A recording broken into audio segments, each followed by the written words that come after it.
TMX Wilding asks, can you comment on the cheating situation within Call of Duty? Oh boy. Oh boy. Yeah, we can do that. Let's let's get a little closer. A little more of an intimate setting. All right, so Call of Duty has one of the biggest cheating situations, which is just demolishing the game. I don't think anybody can really argue that. Um, and I was gonna make a video on this, but I guess we could just do it off of this. So I do have a family member that's sort of in the cybersecurity industry and whatnot. And for anybody who hasn't checked out Pirate Software, definitely check out his. He's got two videos about the Apex cheating situation. That was like I want to say like a year ago, and he explains it pretty well. And I asked my family member about it, and they pretty much said the same thing. This is kind of a long-winded answer, but what's the biggest thing with cheaters is that you report them, they get bans, boom, the account's gone, they just make another account. So the biggest barrier to entry is just the price, right? The Warzone is free. So I think one of the biggest things they could do is charge for Warzone, make it a separate game, make it impactful enough that, it hurts when your account gets banned. It costs a decent chunk of change to get back into the game, whether that's $20, $50, $70. I don't think it should be 70. No, it could be 70. I would pay 70 for it if I knew there wasn't going to be as many cheaters in the game.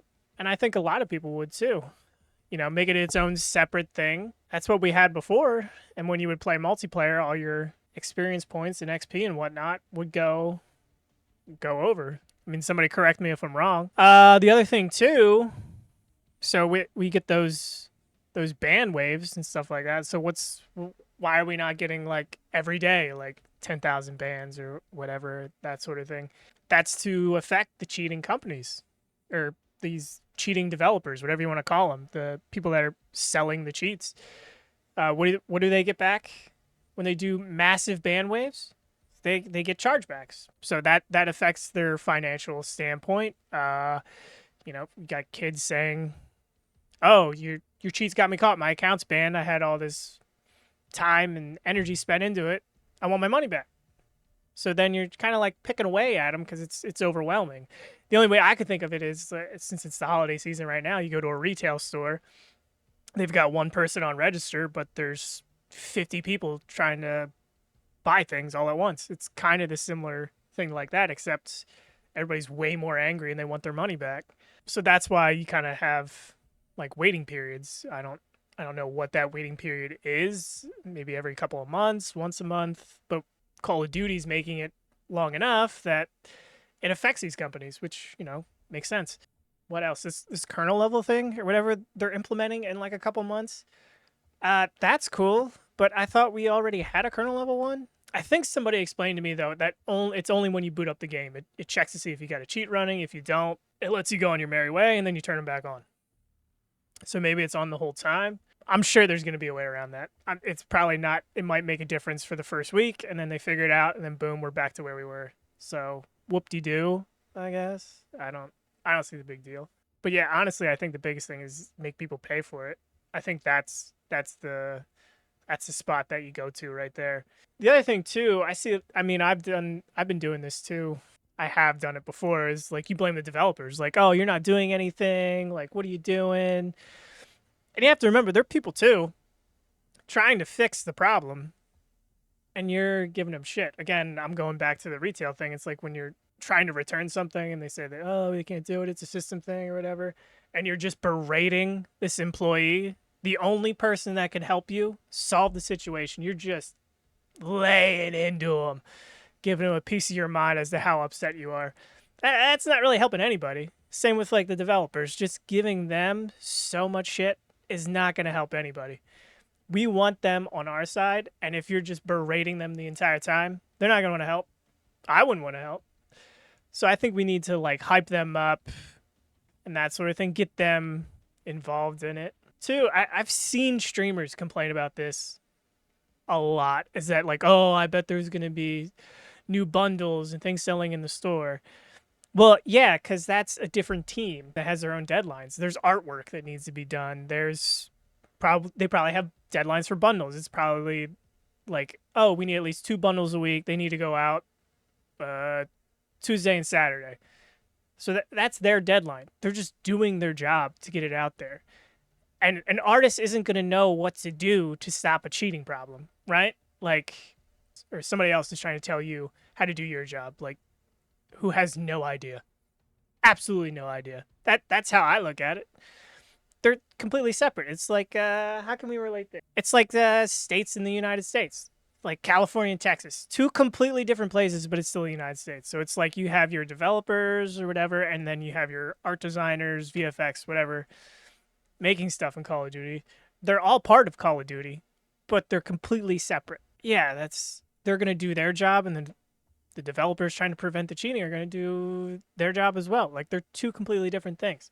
The solution, there isn't gonna be a solution. There's always gonna be someone. Why is there no communication? Well, that there should be, but you gotta think of it as well. Like, what can they say? What can't they say?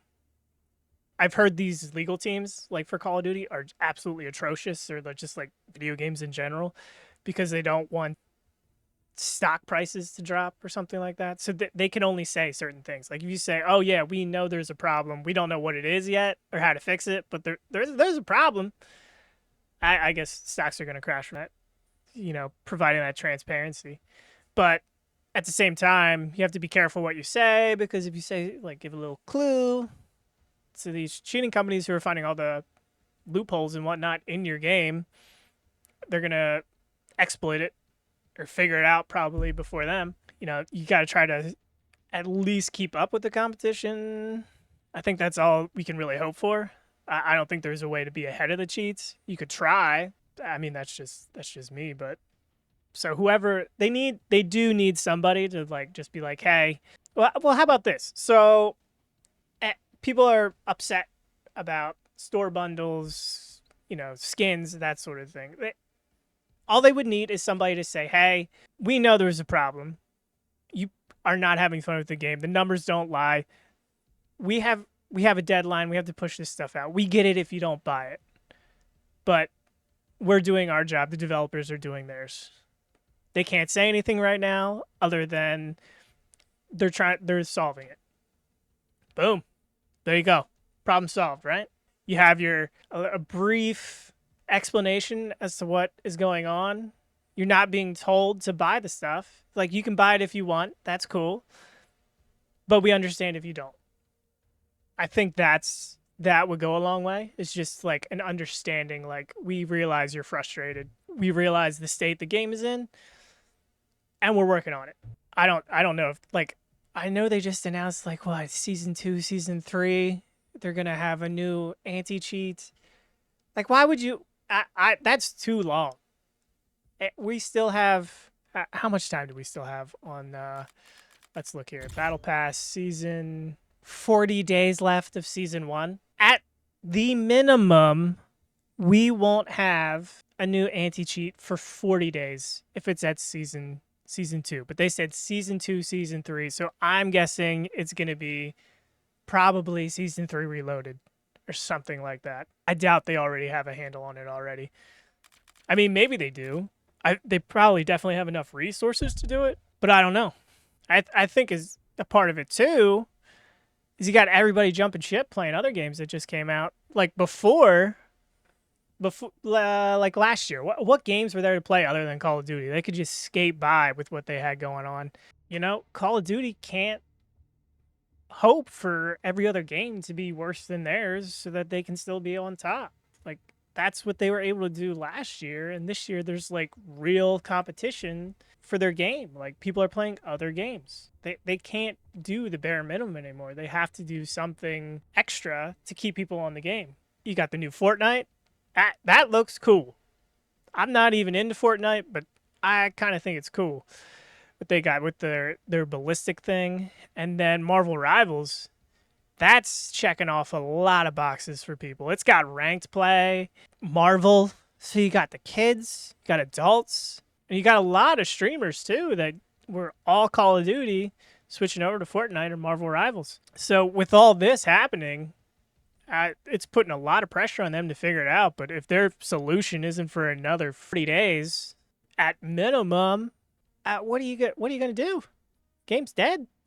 Game will be dead by then. Overrun. I don't know how you bring it back. Bring it back with more bundles. Yeah, that's true. You could bring it back with more bundles. That's how you get people hooked, I guess. Again, I keep going back to it. I think you make the barrier for entry much bigger. You got to pay for it.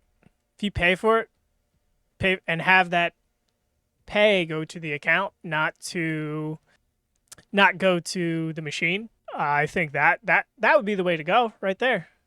The account is locked to whatever you're buying. So like for me, Goalpost 68, it's what I paid for the game is locked to that account. It's not locked to the machine that bought the account, whether that's Xbox, PlayStation, PC, whatever. That I think would be a good barrier for entry right there. I don't know how else. That might, there's probably issues with that. I don't know what they are. Blast me in the chat if you know. I think that's the route you got to take. And two, again, the developers are human. Let's hype them up for a change. Make them happy to come to work. Be like, yeah, we've got a whole community behind us to solve this problem. But yeah, that's enough of that.